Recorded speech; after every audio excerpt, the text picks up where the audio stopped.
여러분, 혹시 이런 말 들어보셨나요? 나스닥이랑 코스피 지수에 그냥 돈 묻어두면 평생 노후가 편해진다. 솔직히 너무 뻔한 소리 같죠? 누구나 다 아는 얘기 같고요. 그런데 충격적인 사실 하나 알려드릴까요? 지난 20년 동안 미국 월가에서 밥 맞고 주식만 연구하는 펀드 매니저들, 그 수많은 전문가들 중에서 시장 평균 수익률을 이긴 사람이 과연 몇 프로나 될 것 같으세요? 정답은 딱 7%입니다. 나머지 93%의 프로들이 머리 싸매고 분석해서 투자했는데도 그냥 시장 지수 하나 사놓고 아무것도 안 한 사람보다 수익률이 낮았다는 겁니다. 이게 무슨 뜻이냐? 우리가 퇴근하고 피곤한 눈 비비면서 차트 보고 뉴스 검색하고 단타 치는 그 모든 노력이 사실은 통계적으로 볼 때 시장을 이길 확률이 거의 제로에 가깝다는 소리입니다. 오늘 제가 알려드릴 이야기는 단순히 장기 투자해라 같은 도덕책 같은 소리가 아닙니다. 왜 93%의 전문가들도 실패하는 시장에서 평범한 우리가 가장 확실하게 그리고 가장 마음 편하게 승자가 될 수 있는지 그 논리적인 치트키를 알려드릴 겁니다. 오늘 이 영상 딱 10분만 투자하세요. 여러분의 노후 자산 앞자리가 바뀔 수도 있는 가장 현실적인 방법을 팩트로만 꽉 채워서 보여드리겠습니다. 우리가 흔히 투자를 한다고 하면 삼성전자를 살까, 엔비디아를 살까 고민하죠. 그런데 진짜 고수들의 시각은 다릅니다. 그들은 나무를 보지 않고 숲이 어디로 움직이는지를 봅니다. S&P 다우존스 인덱스의 이수 총괄 책임자가 최근 인터뷰에서 아주 흥미로운 말을 했어요. 이제 미국 증시는 개별 기업의 실적보다 ETF라는 거대 자금이 지수 자체를 밀어올리는 구조로 재편됐다. 즉, 전 세계의 돈이 기계적으로 지수라는 바구니에 쏟아지고 있다는 겁니다.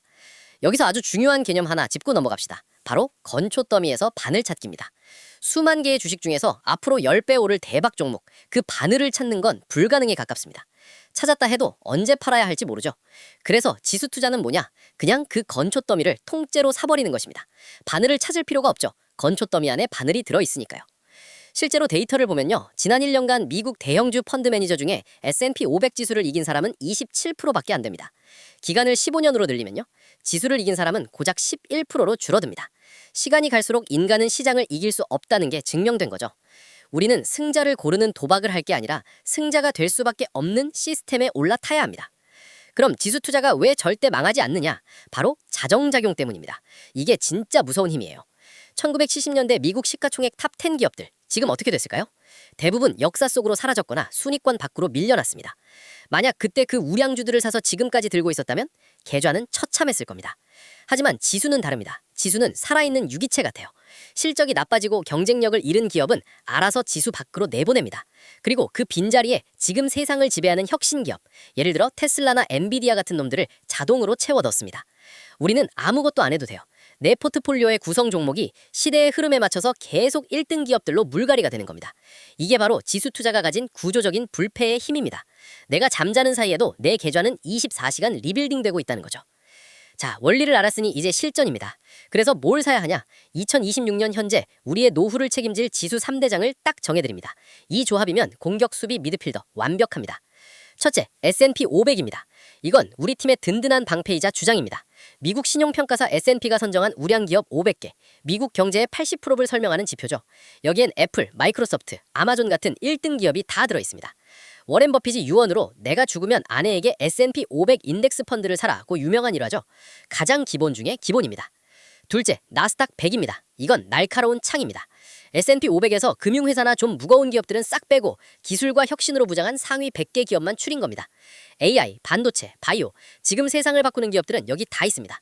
변동성은 좀 크지만 상승장에서 수익률은 압도적입니다. 나는 좀 더 공격적으로 불리고 싶다 하면 나스닥 비중을 높이면 됩니다. 셋째, 의외라고 생각하실 수 있는 코스피 200입니다. 이건 미드필더예요. 아니, 미국 주식 좋다면서 왜 한국 걸 사냐 하실 텐데 이유가 있습니다. 코스피는 삼성전자, 하이닉스 같은 반도체 제조업 비중이 높아요. 나스닥이 설계를 하고 소프트웨어를 만들면 그걸 실제로 찍어내는 건 한국입니다. 그래서 나스닥이 가면 시차를 두고 코스피가 따라가는 경향이 있죠. 무엇보다 한국 시장은 전 세계적으로 봐도 자산 가치 대비 주가가 쌉니다. 전체적인 포트폴리오의 중심을 잡아주고 밸런스를 맞춰주는 역할을 톡톡히 합니다. 그럼 이걸 어떻게 사냐? 스마트폰 켜서 ETF로 사면 됩니다. 지수가 레시피면 ETF는 그 레시피대로 요리해서 딱 포장해 놓은 도시락이에요. 여기서 진짜 중요한 꿀팁 두 가지 나갑니다. 첫째, 이름 뒤에 영어를 잘 보세요. ETF 이름 뒤에 H라고 써 있는 게 있고 아무것도 없거나 UH라고 써 있는 게 있습니다. H는 환해지, 즉 환율 변동을 막아놓은 겁니다. 환율이 떨어질 것 같을 때 유리하죠. 반대로 UH는 환노출, 환율 변동을 그대로 반영합니다. 달러가 비싸지면 환 차익까지 같이 먹는 거죠. 보통 장기 투자에는 환노출형이 달러라는 안전자산을 확보하는 효과가 있어서 많이 추천됩니다. 둘째, ISA 계좌를 꼭 쓰세요. 해외 지수를 추종하는 ETF라도 국내 상장된 것들을 ISA 계좌에서 사면 세금 혜택이 어마어마합니다. 일반 계좌에서 해외 주식하면 수익의 22%를 세금으로 떼어가지만 ISA는 비과세 한도도 있고 분리과세 혜택을 줍니다. 복리로 굴러갈 때 이 세금 아끼는 게 나중에 차 한 대 값이 됩니다.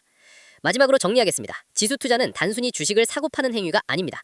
내가 자고 밥 먹고 놀러 다니는 그 시간에도 전 세계에서 가장 똑똑한 CEO들과 혁신적인 기업들이 내 돈을 불리기 위해 24시간 일하게 만드는 시스템입니다. 찰리 먼거가 말했죠. 첫 1억을 모으는 게 지옥처럼 힘들다. 하지만 그 구간만 넘기면 돈이 돈을 버는 속도가 노동을 압도한다.